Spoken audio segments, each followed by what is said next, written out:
Судењето за пожарот во дискотеката Пулс во Кочани, во кој загинаа 63 лица, на 200 беа повредени, продолжува денеска со сослушување на сведоци во судницата во Идризово.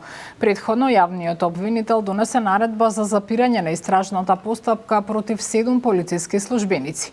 Како што информираа од основното јавно обвинителство за гонење организиран криминал и корупција, обвинетите се товарат за тешки дела против општата сигурност. Во објектот имало над дозволениот број посетители, меѓу кои малолетници, а пиротехнички средства биле активирани без дозвола. Објектот работел незаконски повеќе од една деценија, без минимално технички услови, со реконструкции без дозволи и без систем за противпожарна заштита. Денешното рочиште го следи Михајло Видемлиски. Михајло, повели со информациите околу денешното судење.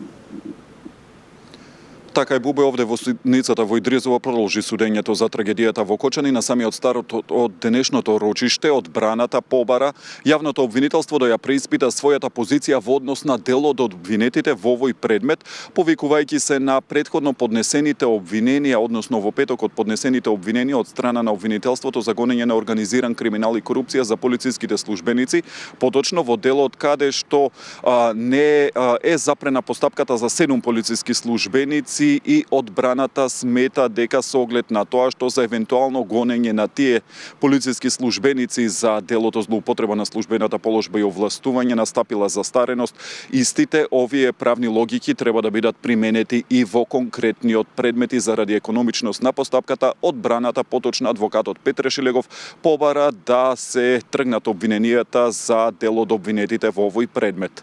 Тој тоа го побара од преку судот, нели, до јавното обвинителство. Обвинителот Борче Јанев рече дека се работи за предмет кој што е во рацете на обвинителството за гонење на организиран криминал и корупција. Ова обвинителство ги нема тие одлуки, но и станува збор за полициски службеници, додека во конкретниот предмет што веќе се суди во кривичниот суд се работи за лица за кои што точно се посочени дејствијата кои што тие ги пренеле. Судејката Дијана Груевска исто така рече дека со оглед на брифингот во петокот кој што беше одржан и таа побарала дополнителни информации за овој предмет. Да се навратиме на денешното рочиште, нели, сепак продолжи со сослушување на сведоци. Беше предвидено 5 сведоци да се сослушаат денес, но двајца беа оправдано отсутни, па се сослушуваат денеска тројца сведоци. Се уште сведочи еден кој што Петар Марковски станува збор за лице кое што често и претходно бил во дискотеката Пулс во Кочани, но и критичната вечер на 16 март лани. Прашањата кои што му ги поставуваше обвинителството беа повеќе во насока на другиот влез што бил во дискотеката Пулс. Рече дека тој влез постепено и излез. Всушност претходно функционирал кога малолетници, кога имало полициска рација, требало да излезат од таму, но со реновирањето на самата дискотека во 2024 година овој излез бил нефункционален. Уште двајца сведоци останува да се сослушаат денес, односно откако ќе заврши сослушувањето на првиот. Секако сите детали од денешното судско рочиште во вестите во 15 студио.